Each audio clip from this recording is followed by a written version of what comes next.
as to why they're not being recognized. If people in the chat could politely let them know what's going on and explain that they will be recognized and thanked by the end of the program, I'd really appreciate that. And with all the housekeeping out of the way, I want to welcome you all to my special. That's right, my name is Cami, and I am a transgender Jew liberal, and boy, are my conservative parents proud of me. Yeah, I was raised in an evangelical conservative household. You can imagine how incredibly fun that was for me. I got told when I came out as trans, my family sat me down, which is impressive considering I'm in a wheelchair. But they sat me down and they said, Cammy. They didn't use that name, but I'm not going to use the name they used. They said, Cammy, because again, this is all happening in my head, so I'm going to correct the name. Cammy, aren't you different enough? And I thought, am I? Let's see. I'm a liberal in a conservative house. Check. I have a disability. That checks out. I still got a little bit on my weird level. I could bump that up a notch or two. I make money getting laughed at for a living, so this can only help my career. You know, my family just never quite understood how this all worked. They're like, you're funny, but you're not that funny. Really. I'm fucking hilarious. We just have very different politics. But it's okay, because I think that what you guys are doing to my country is absolutely important, and they're enjoying the hell out of that. So, I guess to each their own. See, our families and our parents kind of screwed the pooch for us. Our entire lives, they've been telling us the worst possible advice they could give us. You can do anything if you set your mind to it. That's right. Just set your mind to it and you can do anything you want. You can be anything you want. Oddly enough, it's the only thing Eminem and my family have ever agreed on. Eminem told me I could do anything I set my mind to. My family said I could do anything I set my mind to. What neither Eminem or my family told me, you have to actually do more than that. You set your mind to something and nothing happens. I set my mind to having dinner for 3 weeks, nearly starved to death. Turns out you gotta do something extra, and we as a generation are not good at the extra portion of that. We're really good at waiting for something to happen. We're really good at just sitting there and going, well, one day my prince will come. Or if I could just win this scratch off ticket, I could make something of my life. So I put my mind to something, and I got something incredibly useful. I got a theater degree. Yeah, I'm gonna let that sink in real quick. Incredibly useful for my college that I owe money to. Not so useful for me, honestly. When I signed up for my theater degree, I asked, how good is the job market? What are things going to be like in my future? And they said to me, it doesn't really matter what your degree is in, just that you have one. You know who says that? People with theater degrees. It turns out, a business degree actually kind of matters if you want to get into business. Medical degrees are kind of important if you'd like to be a doctor. You know what doesn't require a degree at all? You could do it right now. Theater. Yeah, it turns out. Yeah, you don't really need a theater degree to do theater, and that's pretty much the only thing you don't need a degree for. But I spent 5 years doing it, so here I am. Oh, should have got that business degree. So $50,000 later, this is what I do for a living. And it's going pretty well. There's clubs, and there's tons of people, and things are getting packed out, and everything's looking up for me. And then somebody in China sneezed. And now The clubs are gone. Everything's shut down. I'm without a job, and all I can think is, well, it's a good thing you don't have to have a certain degree to get a job. But then the job market dies, and now I'm doing this on Twitch. So that's been a fun existence for me. But, things were going so well before COVID in our country. I don't know if you've ever turned on the news, but we've kind of imploded over the last 4 years. I can't hardly imagine what happened in the last 4 years that caused that. um, I mean, I've done all the math. I've looked up all the science. I consulted with the Stones. I threw some chicken bones. I can't understand what's going on. But I did think back to one event. See, I participated in the very first same-sex marriage in my synagogue's history. Yeah, I married my wife at a conservative synagogue in Kansas.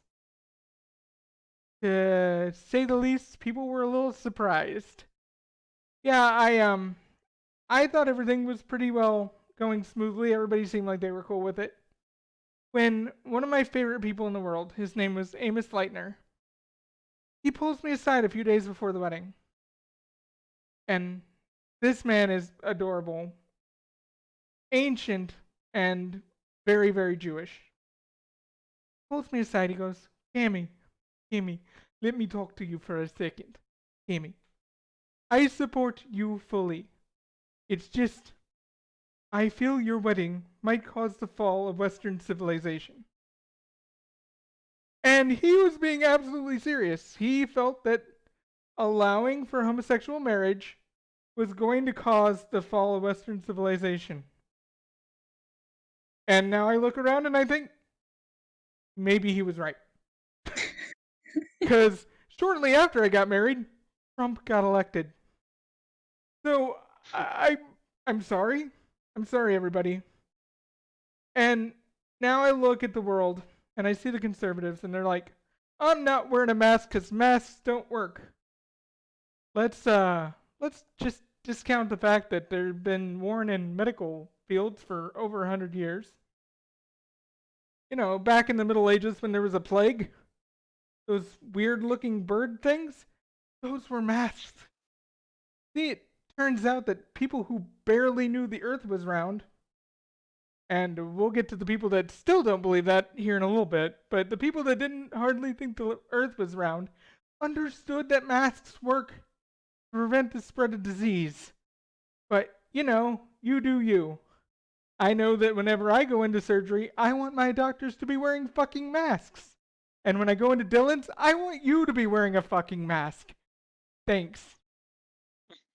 I find it hard because we have people like Amos who I fundamentally disagreed with that my wedding was going to end Western civilization.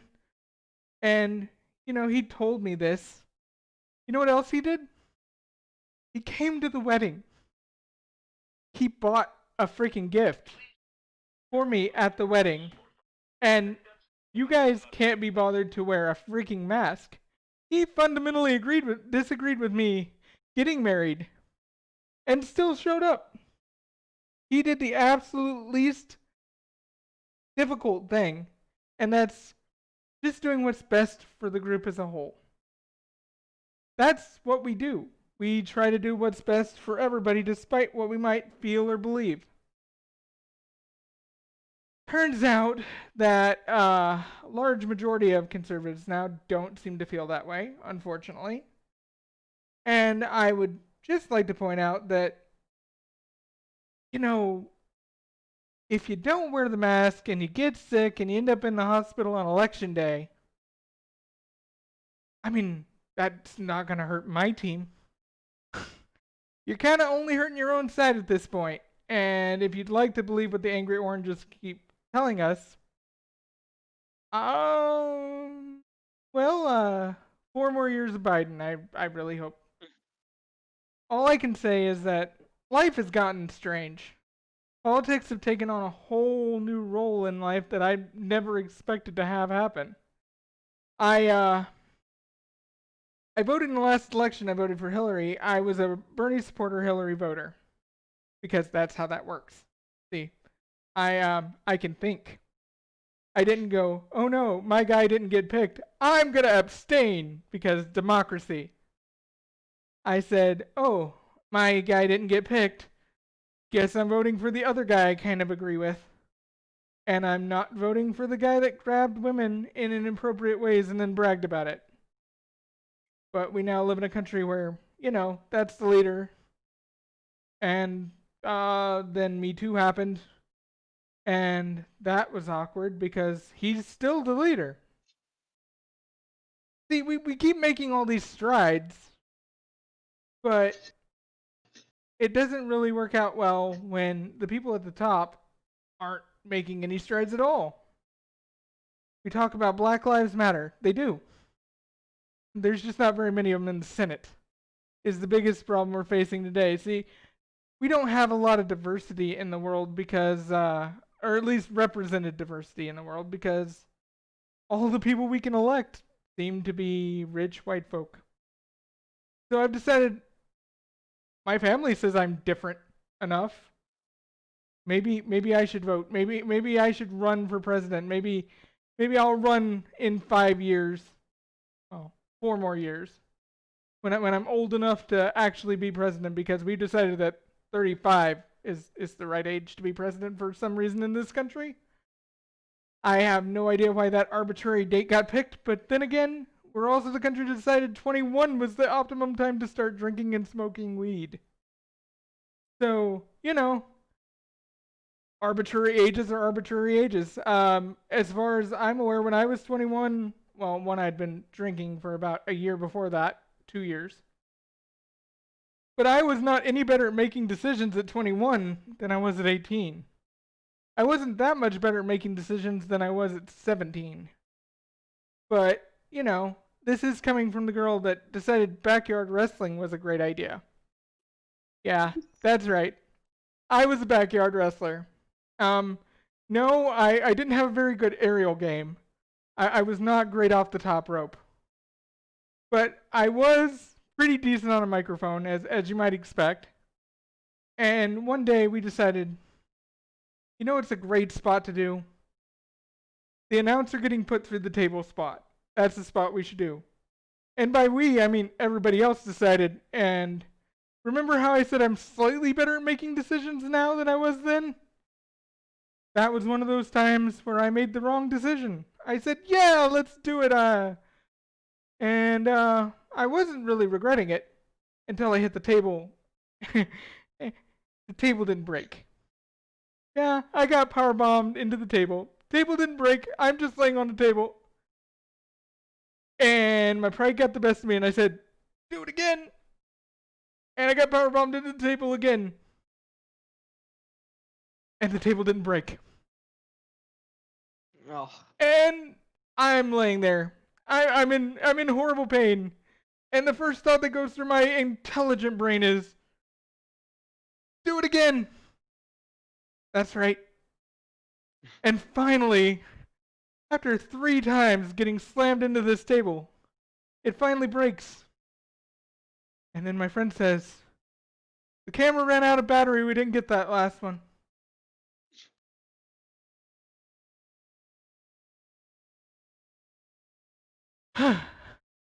This has been a running theme in my life of wrong things, wrong time, falling down. See, I got a theater degree, as you might have heard me mention a couple of times.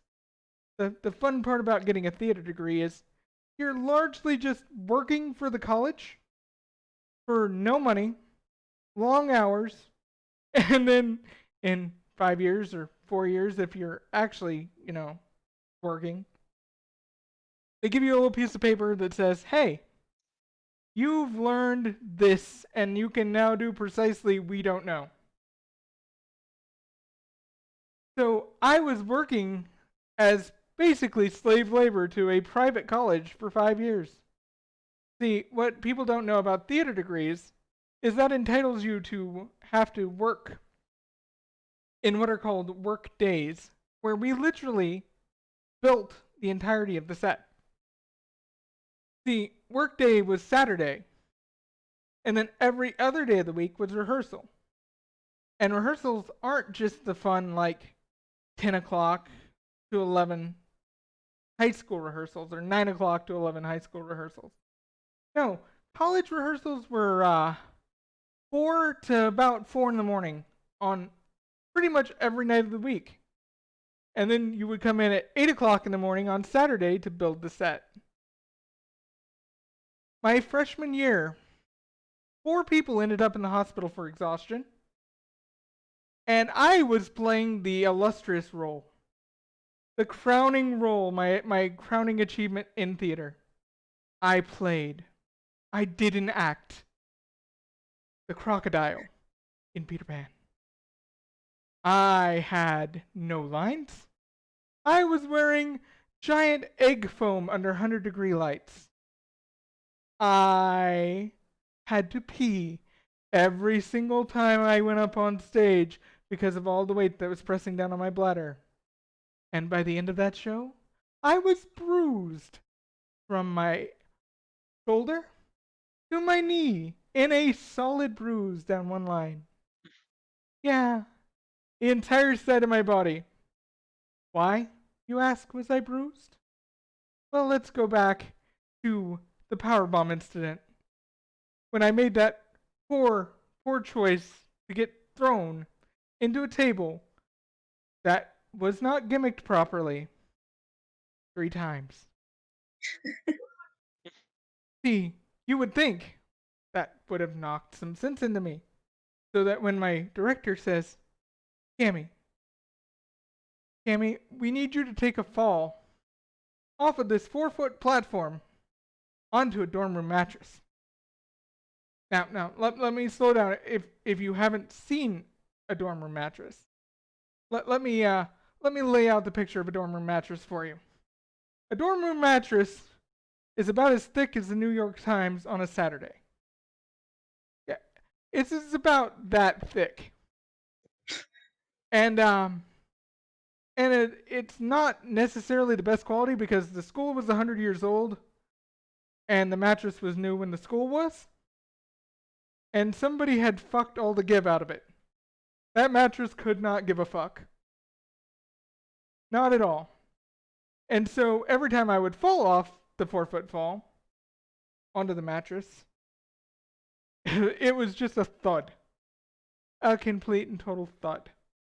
At first, there were 2 mattresses. And I did the stage fall. And my director goes, we can still see her. Take off a mattress. And my response was, what the fuck? And my director's response was, theater scholarship. And my response was, fuck. All right, let's do it. That show had 2 performances a day for almost a month. I nearly died to get a $3,000 scholarship for a piece of paper that has now literally done me less good than a pack of toilet paper would have done me a few months ago. Yeah, I could have used my diploma as toilet paper and made money. It's just a sad fact of being a theater major. That is 100% true. The other sad fact of being a theater major is that wasn't the only time that I ended up putting my life in danger for an old man who was trying to live out his dream of being a Broadway director in a teeny tiny town in Winfield with actors who literally could not give him any more than we were already giving him. I gave that man blood. I gave that man sweat. And dear God, did I give that man tears. I think I cried more over my 5 years of college than I did watching The Notebook over my 30 years of life. And if you've watched The Notebook, you know how many tears that is. And if you haven't watched The Notebook, what a fucking tear. So you know. See, I had a little claim to fame. Not only did I get to play the illustrious crocodile, crowning achievement in my life, all those great views, all that great time on those lines that I didn't have to learn. I also got to play an assortment of dead people. Yep, I have played almost all the dead people. I have played Dead Guy number 1, Dead Guy number 2, and Old Shepherd, who died. And every time I would play a dead person, my director, who fancied himself to be one of the greatest of all time, would yell out to me, "Cammy, we can still see you breathing." And it hit me. I had to think, why? Why am I still breathing? Why am I not? Oh, right! I'm not actually fucking dead. That's how this works, Roger. I know you don't know how this works, but I didn't die. You've tried to kill me several times, but I haven't managed it yet. But one day, on Peter Pan, he did come. See, not only did I get to do a 4-foot stage fall, before the 4-foot stage fall, I had to make a cross. Now, for those of you who are not theater majors, who didn't waste 5 years of your life for a degree that's more useless than toilet paper, a cross is where you move from one side of the stage to the other side, from typically behind stage. Now, that seems pretty easy, right? You just like walk across the stage, or in my case, roll across the stage. Well, you see, the thing is, what had happened was, when we built the stage, we built it too deep. And they come to me 3 nights before opening. They say, Cammy, look, I know you've been doing this fall. I know you've been doing all this crazy stuff. We have some bad news. And all I could think was, is this really worth my $3,000 a year? They said, Cammy, we built the stage too long. And I had to think for a second.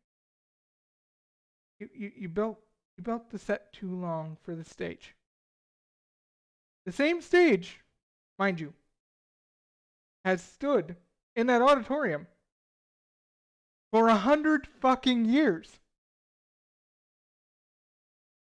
We have done hundreds of shows on that stage. Hundreds. Did it shrink? How did we make the dimensions are the same? They've been the same for over 100 years. And I said, okay. So that cross, are we just not going to have... Oh no, we're still going to do the cross camming. See, here's our delightful plan that we have that is in no way going to endanger your health. We're going to have 2 people carry you. One of them is going to have your head. One of them is going to have your feet.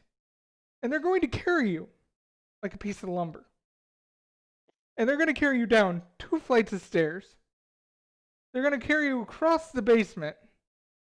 And then they're going to carry you back up 2 flights of stairs.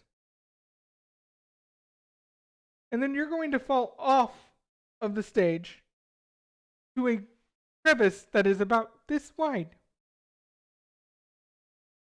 And then, because we built the stage slightly too long, we can't come back there to get you until after everything is over. So you're just gonna have to lay back there the entire rest of the show. On your side, and if you could not breathe, that would be preferable.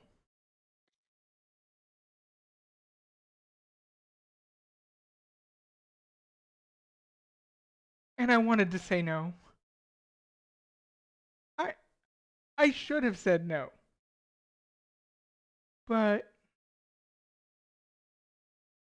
was stupid. I was young. I thought I was invincible. So I said yes. And every night I went up on that stage. I did that fall.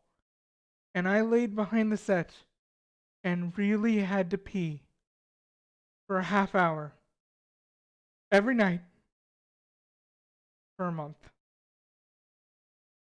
And then finally came the night where the reviewer for the State Theater Conference came to me and asked, who are those people that pull you off the stage every night when you do your fall? And I calmly replied, oh, nobody's pulling me down. Um, I'm literally falling 4 feet onto a dormer mattress.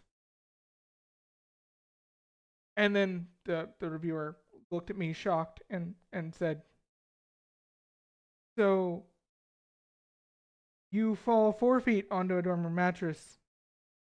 Yeah, yeah, I take 4 foot falls every night. When did they pull you off the set? 10 minutes after final curtain. You're back there for 30 minutes, and you fall 4 foot every night.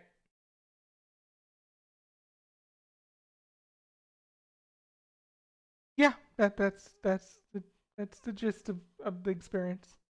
And neither one of us really knew what to say.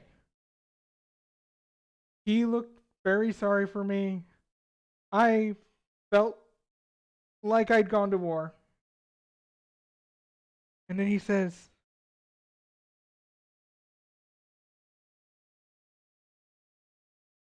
I could still see you behind that set.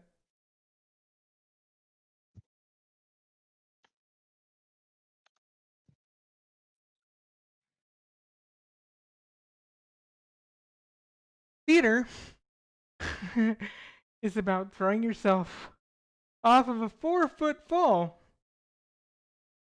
laying back behind a stage for 30 minutes a night, really having to be, just to have somebody who doesn't throw themselves off a 4 foot fall and lay behind a stage tell you, yeah, that kind of sucked.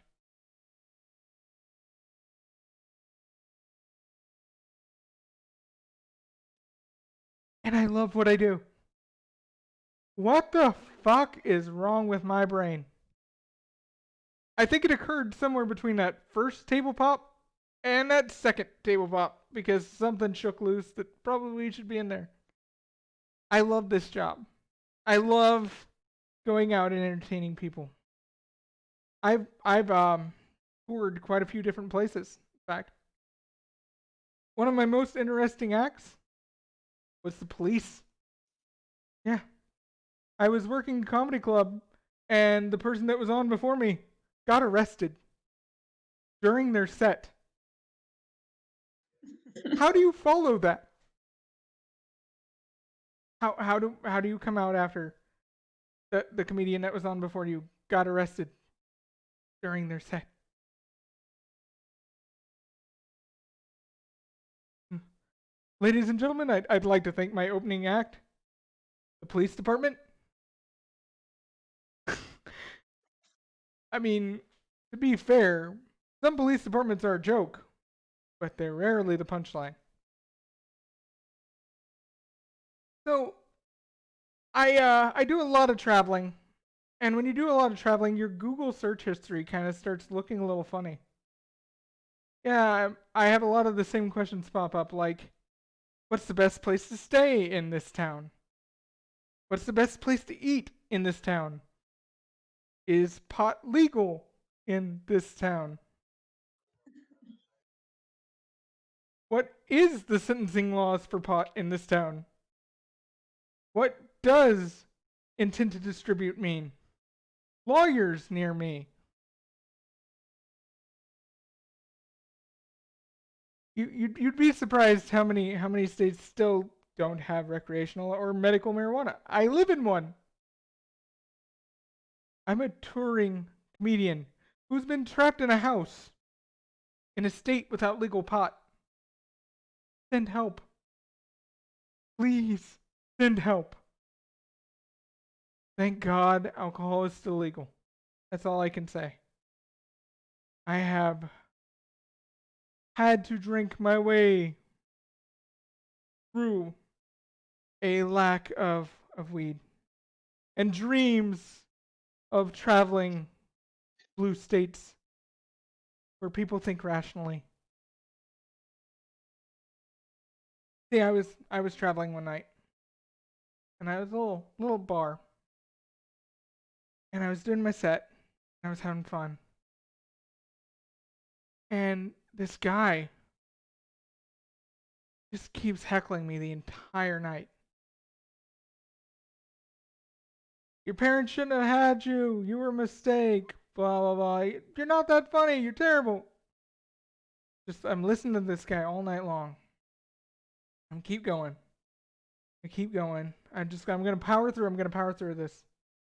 Then I realized that voice sounds familiar.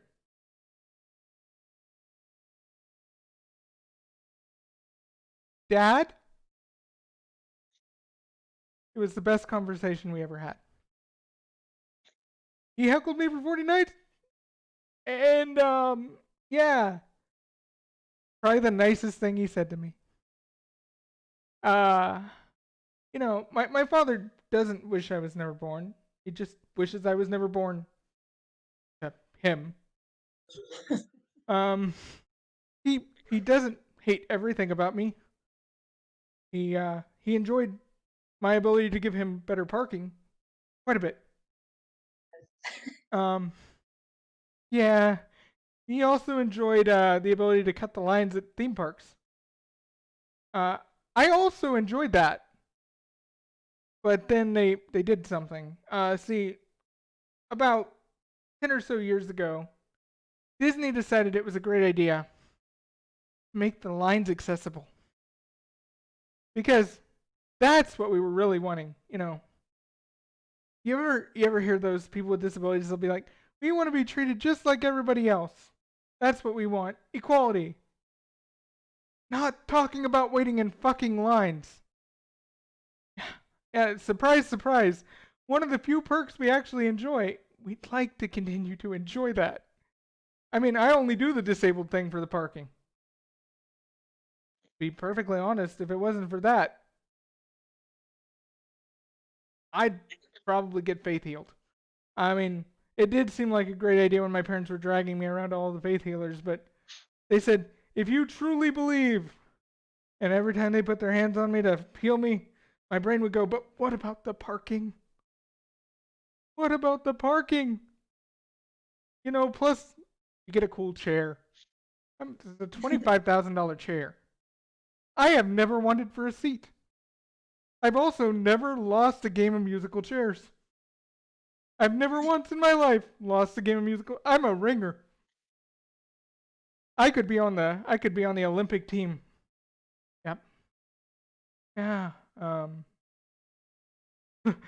Whenever there's an Olympics again, once we get out of this Mad Max water world that we've found ourselves in. And that leads me to the last thing I'm going to say tonight. And you guys have been great. It's been a lot of fun. But on a serious note,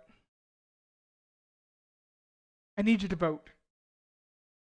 See, I need, especially, you know, I don't care what you're voting for. I don't care who you're voting for. I just need you to vote. And if you live in Kansas, I need you to vote for pot legalization. See, for only a few dollars a day, my drug dealer And this is where, in the set, the Sarah McLachlan music should start playing. And supply me.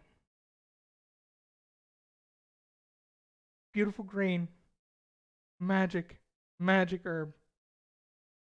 Makes all the pain go away. It makes all the pain of your stupid comments.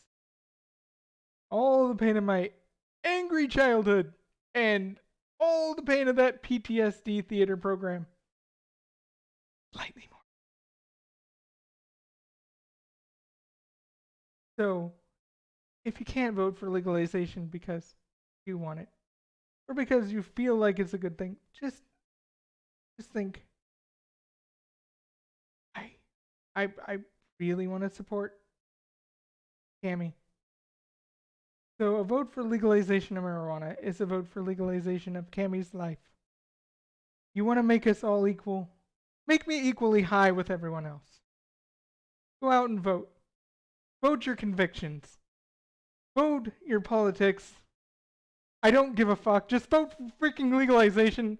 That's my time. Thanks, everybody. This has been fun. We're going to move on to some video games now and hang out. So, thanks for jumping in with me. This has been great. I'm going to go to a BRB real quick, grab some drinks, and I'm going to come back with some Fall Guys.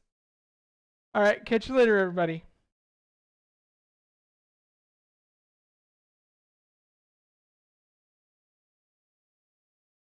All right. Hell yeah, Cammy. Yeah. Tina, you want to hop into some Fall Guys with me?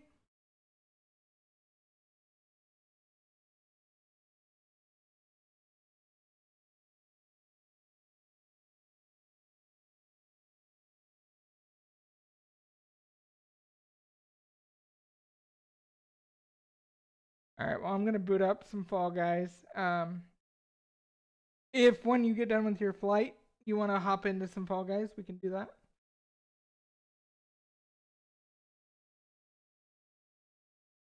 What do you guys think?